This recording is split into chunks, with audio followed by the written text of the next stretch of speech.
Hi, everybody. Hello. Hi. Thank you for coming. Thank you for coming. Rue, are we good on Twitch?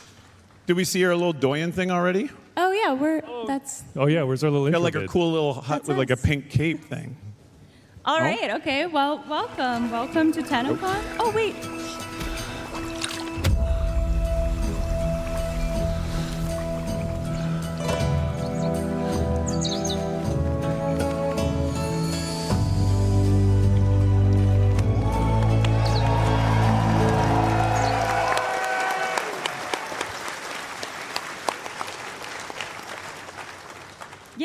Now welcome to TennoCon. We are welcoming you today as Tenno, of course, but also for the next 50 minutes as envoys, because this is Soulframe's first ever Devstream.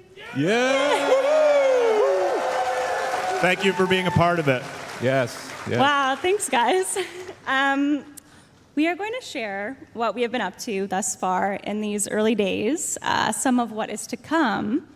But first, as you may see, I brought quite a crew up here. I think this was the max amount they would let me have, but we thought for the first one, let's make it a party. So if you can just go around and say who you are and what you do on Soulframe. Hi, I'm George. I'm the audio director. Thank you. Thank you. A lot of fans. I appreciate it. Thank you. Just yours. Yeah. Hi, I'm Scott, and I'm the lead designer on Soulframe.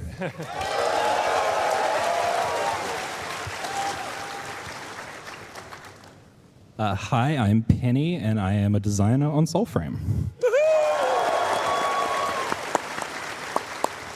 And I'm Sarah, community manager. I may be losing my voice, but nothing was going to stop me from being here.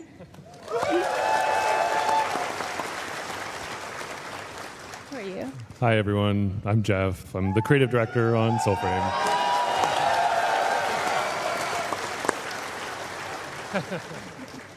Hi, my name is Rosa, and I'm art director of Soulframe. Hi, I'm Steve. Thank you so much for coming. Thank you for being interested in the game. We love you, appreciate you. And what are we going to talk about, Sarah? Yeah, so we have a lot to share today. We have some concept art pieces that the lovely Rosa has brought for us to look at.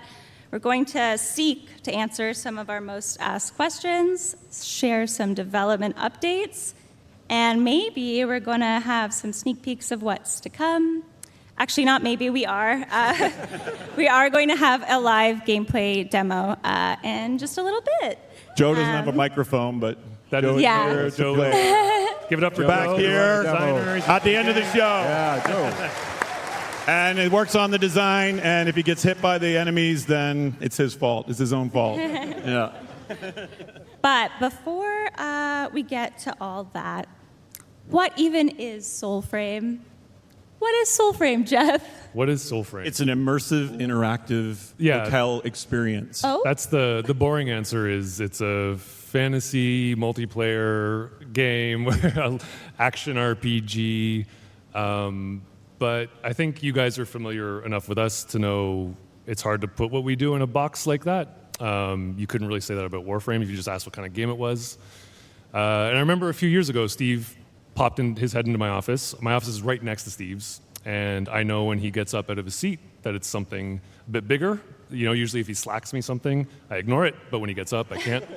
And he just randomly popped his head in my office and said, let's make a fantasy game. And I was like, no.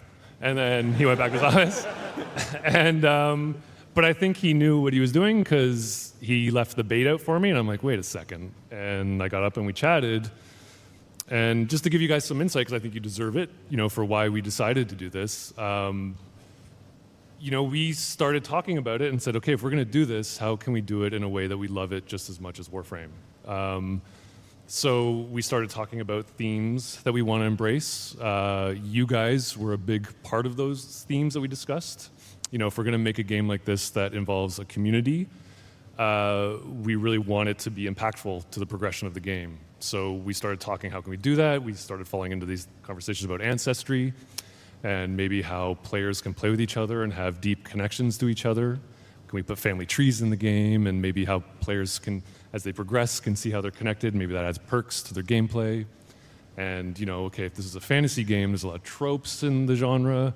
How can we make it different? Well, let's embrace things we love. So you'll probably see lots of, Ghibli. He said no until I said, "We'll make it like Princess Mononoke." True, I swear. Yeah. And he's like, "Oh yeah, okay, I can do that." And we decided we really wanted to have you guys, when you play it, be, kind of have a deep role in the progression and change in this world and kind of healing it. So once we said heal it, we're like, oh, okay, let's double down on that. And I think we wanted something optimistic, something that has lots of themes of redemption. And I think we kind of fell in love with it. A lot of animals, too. And what's that? A lot of animals, too. And a lot of animals. A lot of cozy animals. A lot of cozy animals. Yeah, I think we got more coming, obviously. I think, I don't know how you guys are all feeling these days, but the world's kind of a cynical place, and you can't really like things without being made fun of, and there's a lot of cynicism around, and I think for me personally, this is kind of like, what if there was a place where like everyone gets a second chance and there's a redemption arc for everyone? It doesn't all have to be dark and gloomy and bitter. And I think that's kind of what really has excited me so far about the Preludes that we're doing, which is people are picking up on that tone, that kind of optimistic, really what original fantasy is about, which is this kind of rejection of modernity, rejection of cynicism, and really like believing in magic. So I think that's kind of how we're approaching it, at least from the heart side. Yeah. Absolutely. And then we know what we did by calling it Soulframe. We were going to call it. We know what we did. We're going to call it Elden Frame, but I thought that'd be confusing. No. So Soulframe's a little, more clear, isn't it? I think our number 2 name was Fantasy Frame. Oh, no, my. we can't do that. So Scott, is this a Souls game? No, it's not. I would say it's like a more casual approach to a Souls game. It still has the deep mechanics and the deep mastery of the combat, but it's easier to pick up and less punishing. So it's made for like me, basically, because I cannot get past the Godskin Duel right now. I got to build some sleep pots. Yeah. Okay. Yeah, so if you don't know, we first launched access to our early build of Soulframe Preludes. Obviously, we had to call it something fancy. In December to a small group of PC players. Players are invited through email. So shameless plug, number 1. Make sure you have signed up on soulframe.com with your email and claimed your Envoy title.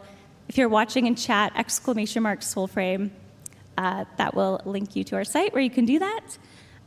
We're currently sending out 2,000 invites every single week. And is anyone in here currently, just by show of hands, in Soulframe Preludes? Is any? Oh! Wow. Yeah, that's actually a lot of you guys. Thank you very much. A lot of you. Aw, okay, well, I definitely want to talk to you all after this.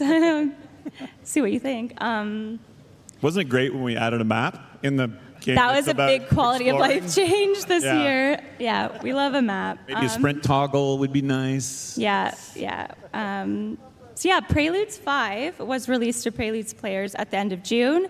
And after this day is over, we're going to be hard at work for Preludes 6. We've been following a monthly-ish update cadence.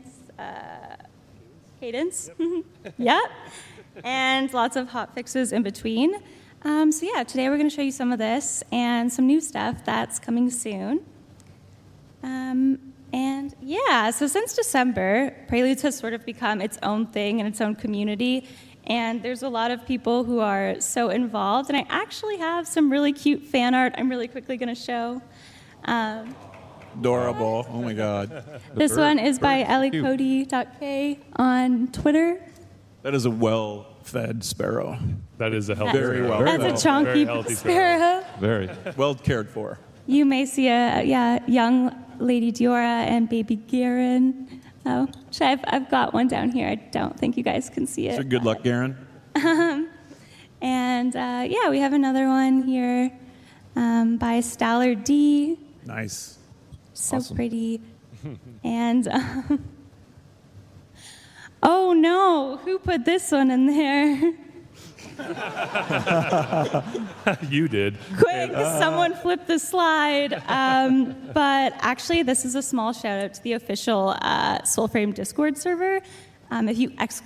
Discord in chat, you can join in on the fun and maybe avocot memes. And a lovely Orangal by Danny W. in the Discord as well. So yeah, just thank you guys for sharing such beautiful fan art already. Like, it blows my mind that you guys are already so involved.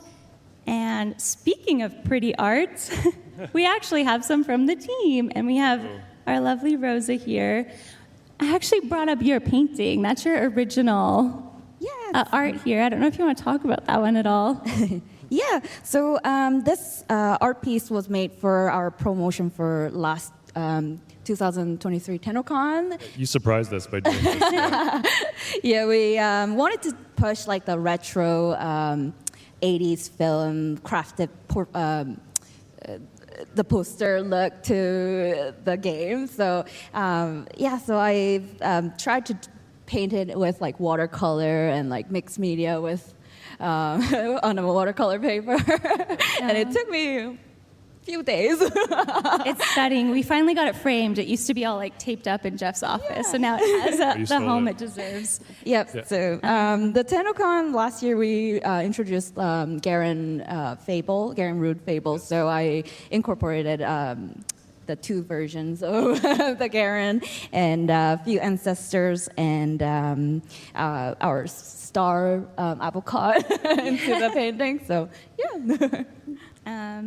we have some early concept art as well to share today. So this is our ancestors. On the sides is Orlick and Tuvalcani, the original sketches by Keith Thompson, who sadly couldn't be here today. We love you, Keith, though, if you're watching. And the middle one is an early concept of Fen Jotar by Munash on our team. Scott, Penny, what are ancestors? Ancestors are a fun little progression mechanic where we want to tell the story of the world through these interesting characters who have been trapped in the world and haven't moved on. You will meet them throughout the world as you explore.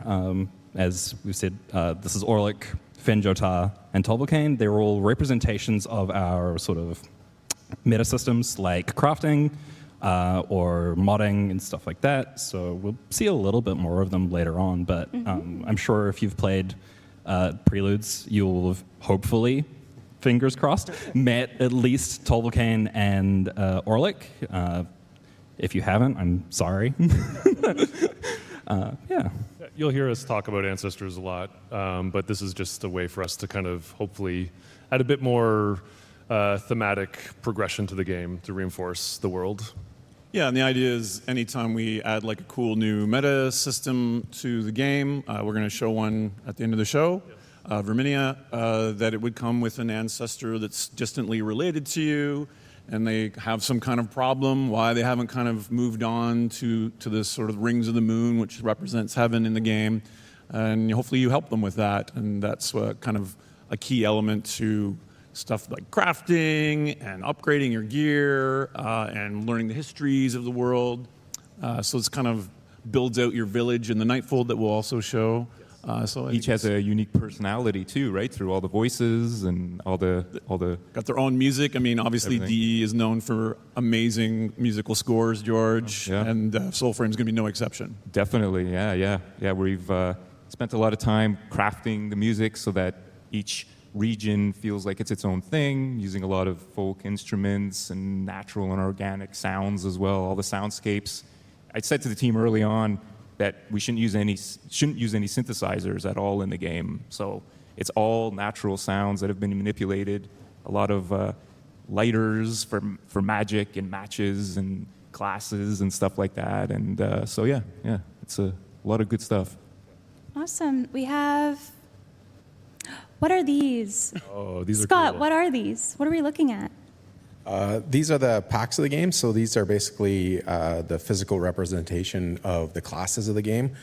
So these will basically, you'll unlock them as part of your progression, or unlocking the Omen Beasts. They basically will be the kit of the game, the gameplay kit. So as if you want to play as a tank or if you want to play as an assassin, there'll be different packs that you can get. Kind of one of the cool things we're doing with this system is the packs come with an idol, and the idol is basically, if you've played the game, it's the ultimate of the pack. But the interesting thing I think we're doing in this time is we're allowing you to mix and match, so you can move your idol to a different pack. So I think it's a fun twist. Kind of like an exalted weapon you charge up while you're playing. Hopefully if Joe doesn't totally suck, we'll be able to see that today as well. This was funny because obviously Jeff did the original. I'm not sure if anyone played Dark Sector, which was an early game that we worked on. Yeah, okay, thank you. Yeah. There's dozens of us. And I had to laugh because Jeff's like, oh yeah, and then your arm is like all cursed and stuff. And it's like, Well, and you that's- can't help I think- yourself. I think, again, talking about why we decided to do Soulframe and speaking to the depths of our creativity, we're like, Yeah, we just did the same thing We need a again. magic arm. That's what the game needs. Every game needs a magic needs arm. a magic arm. And so yeah, the cool thing about these two is it kind of reinforces your role as a healer, the ones that you get from the animals, like the Omen Beasts, we're calling them, which we demoed last year with Garen. This is what you get rewarded with, is the kind of new kit that they give you. But you'll see the armored one and the one that looks a bit cursed. Those represent kind of the antagonist factions of the world. Yeah, that was one of the questions we got last year. Was like, is there? I wouldn't call this like a dark path or an evil path in the game, but the Ode, which are kind of the conquerors, and you'll see more of that at the end of the show here. There is this kind of progression amongst their kind of corrupted, polluted technology. If you're kind of into that, and you want to get your edgelord on in Soulframe, you can. So there's some really great choices there. Yeah, and we're hoping to make those choices a bit meaningful on the player.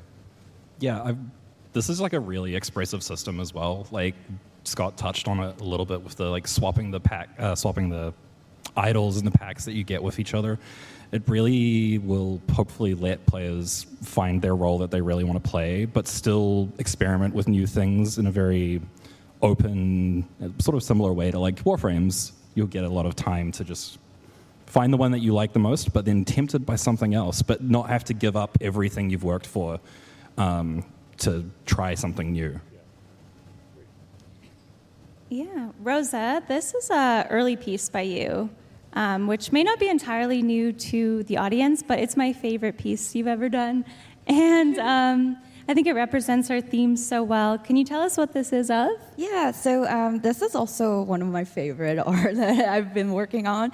And yeah, it's when we first worked on this, we wanted to establish like the first impression of the game when you log in and have like capture the influences and the theme that we talked about earlier, and things like romance and the hopefulness and the warmth and the inviting feel from it.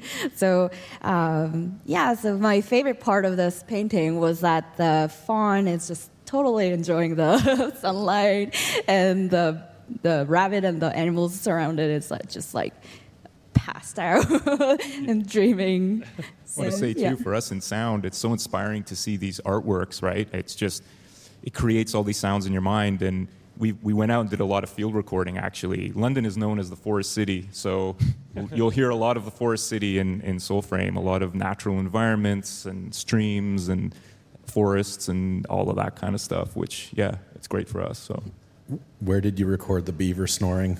that's a trade secret. You don't have a captive beaver in your house. That's very illegal, No, George. not at all. Not at all. That would be illegal, yeah. No. Yeah, Well cared for, I assume. This scene was important because it's the first thing you see when you log into the game, and this is kind of what we wanted the kind of impression to be. Yep. And the number of animals around you is based on your consecutive logins, which is kind of weird and cool. So there's more and more every day that you log in. It's a Isn't little that cute touch. Yeah, just how that works. I think tone-wise, this is interesting because maybe last year people got the impression we were talking about cozy too much, and I think that's my fault because there really is. I think what it needs is these cozy elements balanced with the suspense and the danger So we're not making promises that this is like Stardew Valley, and I think you're going to see stuff in the demo that are like, that's actually legitimately scary. But then there's moments of levity, and there's moments of softness and peace and connection. So it isn't just one note. It's going to be kind of this ebb and flow. So I wanted to warn you that there's kind of a bit of scary stuff in the demo. We found some early concepts of the dendrit farmers and the architecture here. Rosa, can you speak a little bit about this and the environment aspects? Yeah, so this is a concept art that Munoz designed early, and I've helped him with bringing back that warm light and the mood and atmosphere to the painting. And yeah, so this is a dendrit concept of a dendrit village, or the architecture of a dendrit village or a hamlet that we are planning. And dendrits are a little poor, a little bit poor. So we wanted to make the materials that can be easily found for them in the woods or in the farmlands. Yeah. And the genre was such a big pivot for us. The stuff like this was really helpful for the world building teams to kind of understand the setting and the kind of time range we wanted to go for the world. Yeah, and I always try to add like a little flowers growing on the moss and grass because it kind of shows that the flowers can bloom in like a harsh environment, and the nature can be very strong. So. We have one of the dendrit forest as well. I feel like I'm in the game with this one. Yeah, also really pretty. So this is also a concept art done by Munoz, and this is a concept of a path to the dendrit fort, and you can see the friendly sign that will direct you to the shrine or to the dendrit fort. And testing all Steve's cool lighting. And the cool lighting, yeah. It's not just mine. I'll take credit for it, though. And there's also, of course, another part of our world, the Undercity, which you guys saw a lot of last year. And this is an early concept art of that one. Yeah, maybe Scott, can you kind of talk about what we do with these, structure? Yeah, with the structure and what this is an example of. Yeah, so the Undercity and the Glades, if you're in the Preludes, is kind of a dungeon aspect of the game. This is where we can randomize the environment and really leverage some of the older systems that we have and also grow those systems. So this is, missions will be down here, exploration, puzzle solving, and really, hopefully, some really deep connections with the puzzle aspect of the game and the exploration. Players are always constantly finding secrets, and the level designers are actually adding more as we go. So it's really interesting to play through the Undercity, and all of a sudden there's a new tile again, but there's a puzzle in it and a different way to get through it, which is really fun. One of the things we've done with the procedural level system this time around is its connection to the overworld. When we first started working on Soulframe, the dungeons, you had to traverse them to the end, and then you'd be teleported back to the beginning, and that's where you'd exit. So you enter and exit in the same spot. Recently, we changed the system to allow you to kind of progress through the dungeon and then out back into the overworld into a random spot, which has been really kind of fun to design because the exits are all kind of secretly hidden. It's like the bookcase slides open and now you can get out, but Steve's favorite is you're inside the fort, so all of a sudden you think, oh, I'm done the dungeon, I'm safe now, and you exit into probably the most dangerous area we have in Preludes. And I didn't know that was in either, so it was like 1 a.m. and I was sort of crapping my pants. Yes, so the exits are randomized. So as you're leaving, you will end up in a randomized location in the overworld, which has really helped, I think, with the exploration of the game. I still get lost when I play it. It's like, always a new corner to turn around, and you're like, oh, geez, I haven't seen that before. It's pretty cool, actually. Even working on it all day, you get lost in that world, right? Which is awesome. Yeah, we are trying to go outside of our comfort zone, obviously, and challenge ourselves by building new, kind of on top of some of the systems we thought were really good for long-term play, like in Warframe, those procedural dungeons really help the content stay fresh as we built out new tiles. But now the context is we don't really have a mission structure. So knowing kind of when you're done or what you've completed has kind of been a challenge. If you started early on in Preludes, you just kind of like wander around and it's like, okay, I guess I'm done, and you log off. But now we've added things like when you leave a dungeon, we show a summary and give you some mission complete feedback. When the time of day changes, because the overworld is constantly on a shared clock, you get kind of a summary of rewards and that sort of thing. If you're joining up with Preludes, you'll be suffering through a lot of upheaval as we kind of find our footing for those sorts of things, because it is very different for us from the structure of Warframe, which is launch a mission, 15, 20 minutes later, you're back in the orbiter. But it's awesome. It feels like early days of Warframe. You know, we kind of brought in these huge evolutions for how that stuff works, and we're getting live feedback. Yeah, and that's really, I think, again, not to kiss y'all's ass, but like it's super important for us to kind of feel what's resonating with you and what's not, and that's why we're kind of pushing against our comfort zone and just releasing this stuff so rapidly, because that's what we felt was an important part of Warframe's journey, and we want to steal that for Soulframe. Awesome. We have one more concept art that came in hot. I think, Rosa, you finished this yesterday? Yes. What is happening in this one, and does it have anything to do with a certain omen beast who may or may not have an affinity for hallucinogenic sap?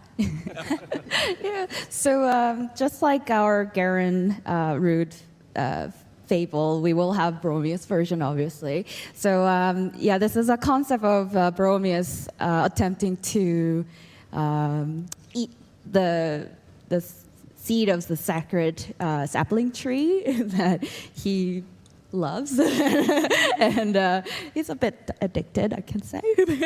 And yeah, so he's trying to eat the falling seed, and that's in a heart root arena in a place called Neathans. And Neathans is a place where where it's like underground world made with council trees.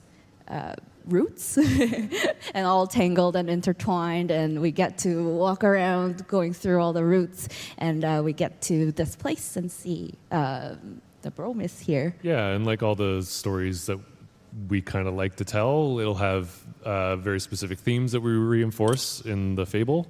You know, poor Bromius his role is to protect the trees and be a grower. An R-bearer. An R-bearer. Shout out to Sydney, our writer. Sydney's here.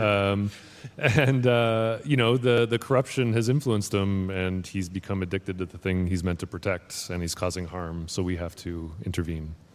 Penny, how is this different from Garen? Is there anything you wanted to add to that? Oh, a lot. Yeah, after I finished working on the Garen boss fight that you would have seen last year, Jeff was like, do you want to do another one? And I'm like, yeah, sure, I'll do another one. That was fun. So we've been just, over the last couple of months, been working on prototyping mechanics for this new fight.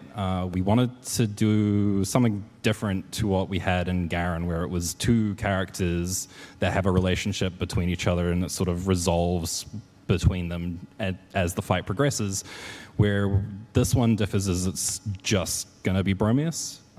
You are sort of fighting him as he is descending into a sort of descending on the spiral of addiction, and how he changes, and you're trying to sort of help pull him back. We paused him for a little bit because of TennoCon, but we're going to hopefully be kicking him back off soon with the full force of every talented person on our team. Yep. Our intention is to get this into Preludes very soon. Yep. One thing I wanted to add. Yeah, we should. Was no, sorry. Oh, sorry. I wanted to add was the mood of it kind of changed throughout this whole week, because it rained quite a lot earlier this week, and yeah, my basement flooded, so I wanted to put in that damp, really thick atmosphere to the painting. So it was really dry roots in the beginning of the concept, but now it's like all mossy. So you went into your basement? And yeah, I'm like, oh, I feel the air being very all this thick. water damage. I want to channel this. Smell. Like, I gotta put that in the painting now. Sounds good. So there's a lot in the works that we have shown you, and that's just a taste of what Preludes is going to be. We're going to show you some live gameplay quite soon, but we haven't yet answered the question most of you have been asking, and yes, I've been seeing it. When can I play? And the answer to that question is...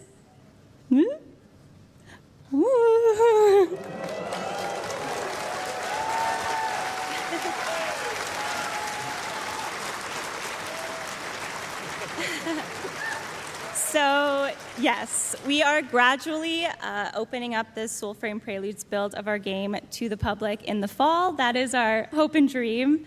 And what does this mean? So, anyone, hopefully, by fall 2024, who wants to play Soulframe Preludes and get in, instead of waiting for an invite every single week, we are going to have it open to everyone.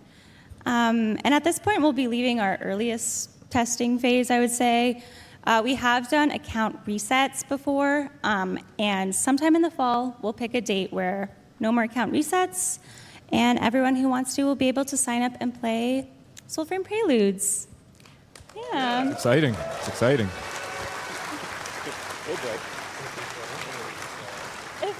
But if you want to reserve your in-game name, your Envoy title, you should do it today. We're still sending out invites. Because we're still sending out invites, Yep. and of course, that is a way to reserve, so. Yep. And that'll Even be if- ramping up, right? We'll be, as we get closer Yeah, to we'll the be ramping that open, up we'll be as well. letting the people that have signed up early and Yep. in early. first, yep. Yeah. Yep. Yay! Okay, so we're about to play our live gameplay demo. But before we begin, one more time, show of hands. Who is in Preludes in the live audience? Okay, nice, can nice. you all raise your hands? What? Yeah, because we're inviting everyone here in person. We just wanted to thank you for coming out.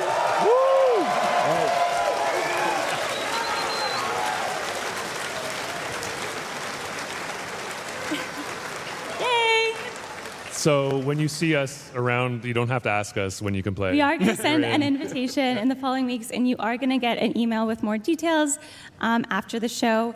And in addition to this, on Monday, July 22nd at 2 p.m., we will be sending out 10,000 Preludes invites, 10,000 TennoCon, 10.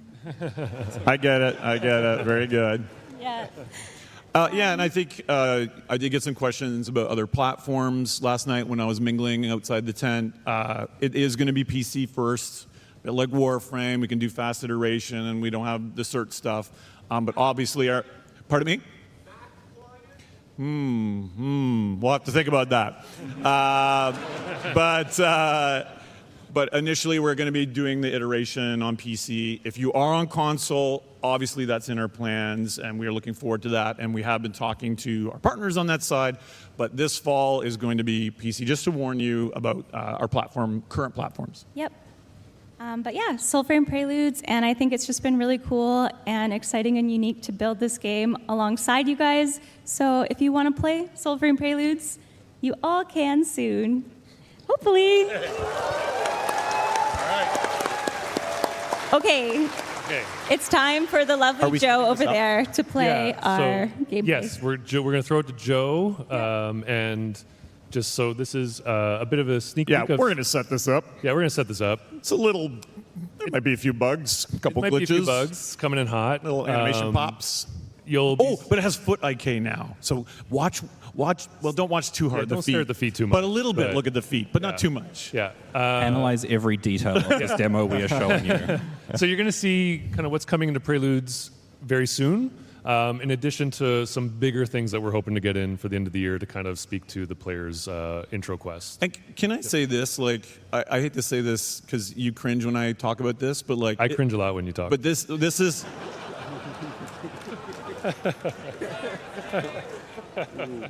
I think what you're going to see is the beginning of the Warsong prologue that we're going to be shipping later in the year. That's right. And I think, you're probably going to see a few elements that speak to a genre I love that no one else does, which is can I say it? It's like the alien fantasy, which is it's not just pure medieval. Yep. There's this kind of little weird left turn in there, like DE always has to do. Always. So there's a little bit of that in there to keep a look at, and it kind of shows this interactive kind of character creation that we want to do with it. Yeah. And then we're gonna go wake up, and we're gonna then show you a bit more of work in progress stuff. Absolutely. Is that a bad setup or a good setup? That's perfect. It's amazing. No, I isn't didn't it? even cringe that much. Okay, Great. fantastic. And we'll probably talk less than we plan to for the demo because we'll get in trouble for Yep. the next panel. Okay. Yep. All right, over to you, Joe. Hope you enjoy.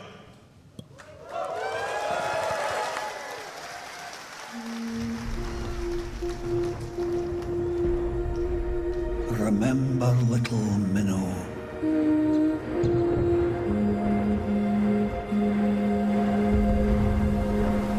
That night of old.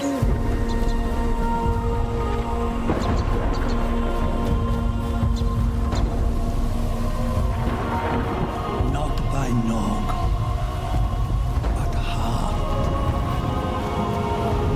A rally drum.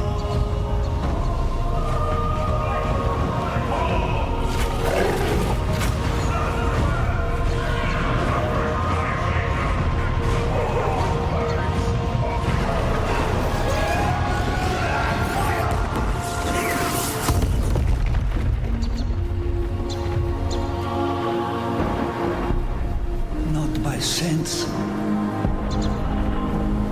but soul.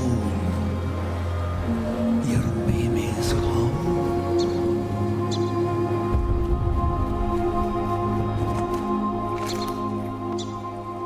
Go now, my brain, for tomorrow will come. This night of war will dawn before sun.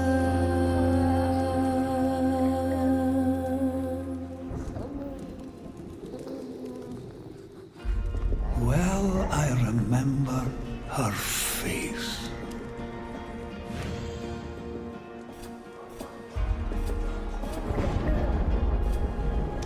A copper glow, like amber rocks, a wealth of warmth, and of her locks.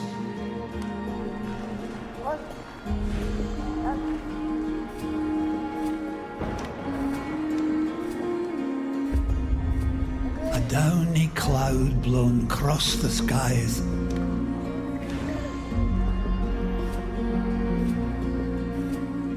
Like nightlark feathers over her eyes.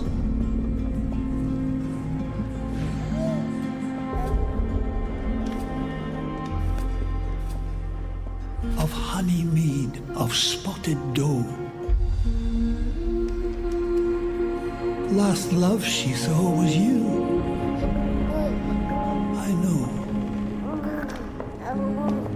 Love last it was that sent you so.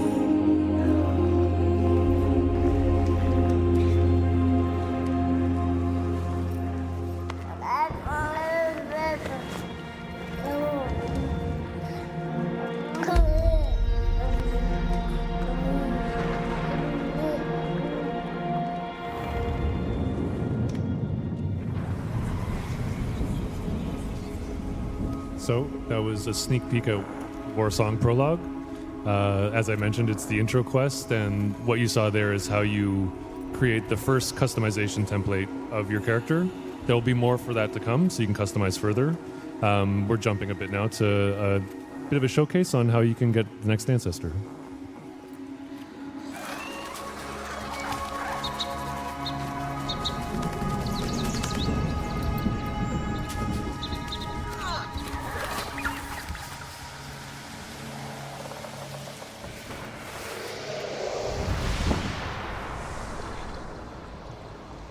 The Nightfold. So what's really cool if you're in Preludes is you can go here anytime. It's kind of like having your orbiter at the snap of a finger. So you can go in here, you can talk to your ancestors, work on your meta, queue crafting, look at the lore you just unlocked, change your weapons. As long as there's no aggro enemies in the vicinity, at any time you can go into the Nightfold. And as you collect your ancestors, it's kind of like building a village within this kind of purgatory plane. Yeah, you can rock over to the. You can maybe show them the blacksmith, and then just run on into the tent.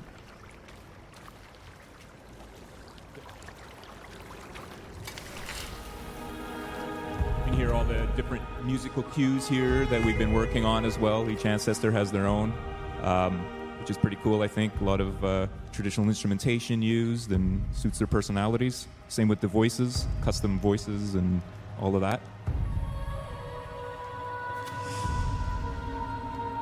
Yeah, so this is our crafting interface.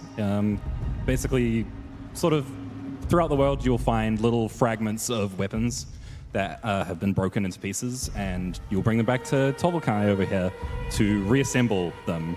And as you reassemble more, she'll become less self-conscious about herself.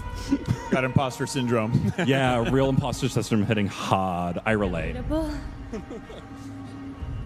And now I think Joe's gonna go and gear up, but you can't ignore the poor dog on your way. Most important feature.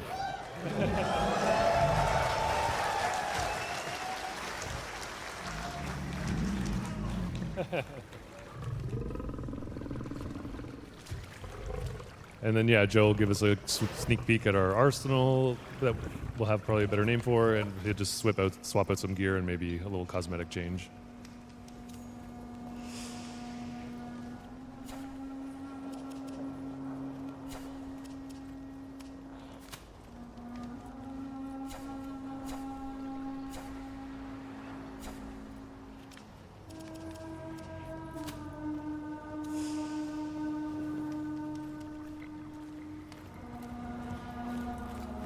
So yeah, let's just show a bit of work in progress for the next ancestor coming to Preludes.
Where Nimbus gather, no one watch.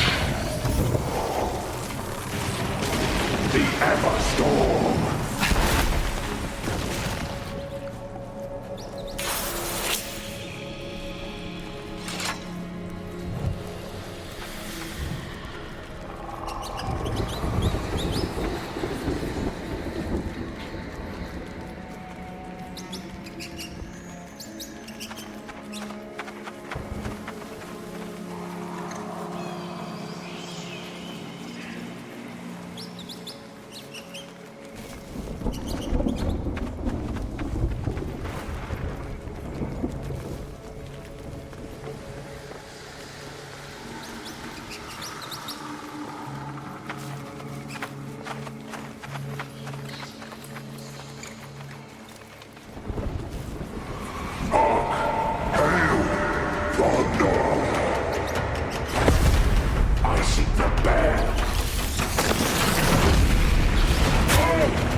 puppet.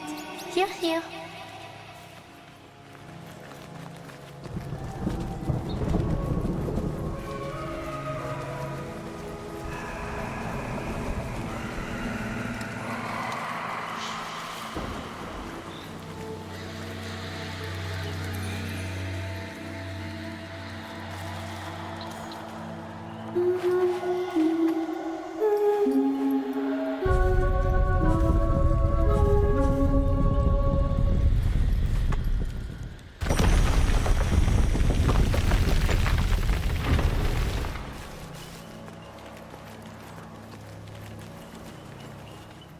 Hey there, puppets!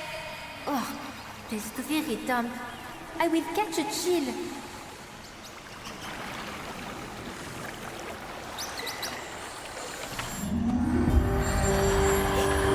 You sneak! I would have smelt your aura from here, were my sight not drowned in brine. I am the witch Verminia. Enchantée. May you grant us some color and learn some taste besides.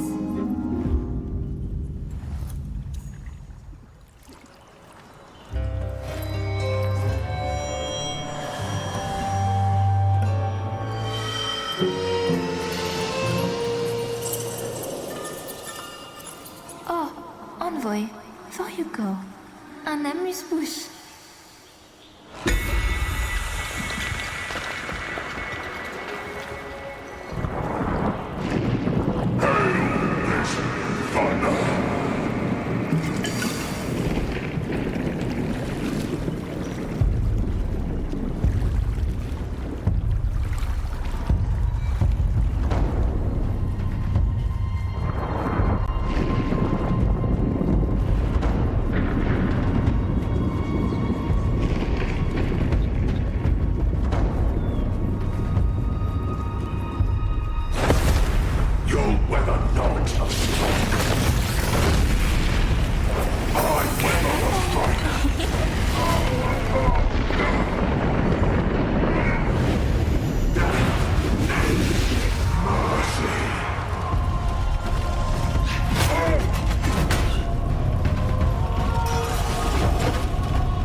So, I think Joe's going to go introduce you guys to Verminia and her station, where she will provide another progression path.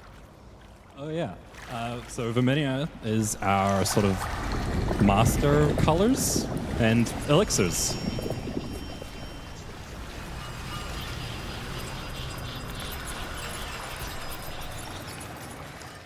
Either puppets.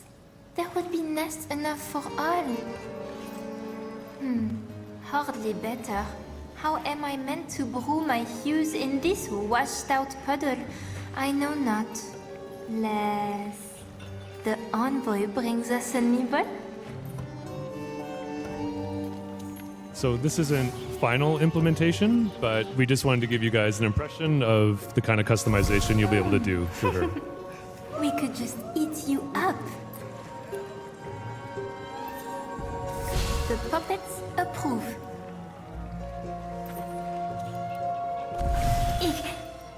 Your aura is showing. Now, this next one, I don't think anyone would purposely do it, but we were just curious what would happen if a certain DE employee played Soulframe. We wanted to see how Verminia might feel about that. Ugh. I must Also hold my Megan. nose. Yes, this is so you. Oh, envoy, for you go. My puppets have wished to tell. How you say? Something unsavory.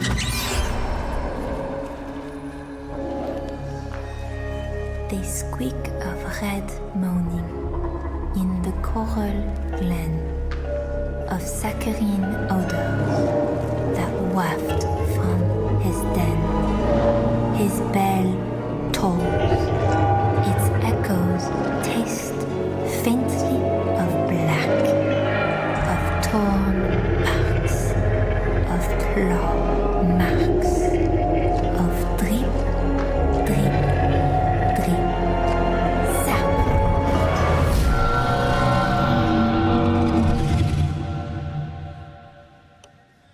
Yeah, give it up for Joe.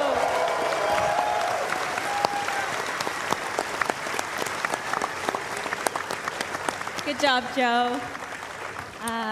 Great job, Joe. Thank you, Joe. Thank Awesome, you, Joe. Thank you, Joe. He was very nervous, so thank you, Joe. That is pretty much our time, guys. We hope this is the first of many updates to come, and in fact is asset, because we're gonna do another one of these in September, and we have our own Twitch channel, !SF Twitch in chat. It will bring you to it. Oh yeah, there it is. Woo! I think we have 63 followers right now, so if you if you want to go join there, we're going to talk more about our plans for the fall, our next Preludes update, and yeah, just thank you guys for all your support and Thank you patience so much. as this Thank world you. comes to life. Like, our community is so central to everything we do, and we couldn't even build a new game without you. So thank you, and thanks for listening and being here today. Have a great guys. show, everyone. Thank you. Thank you.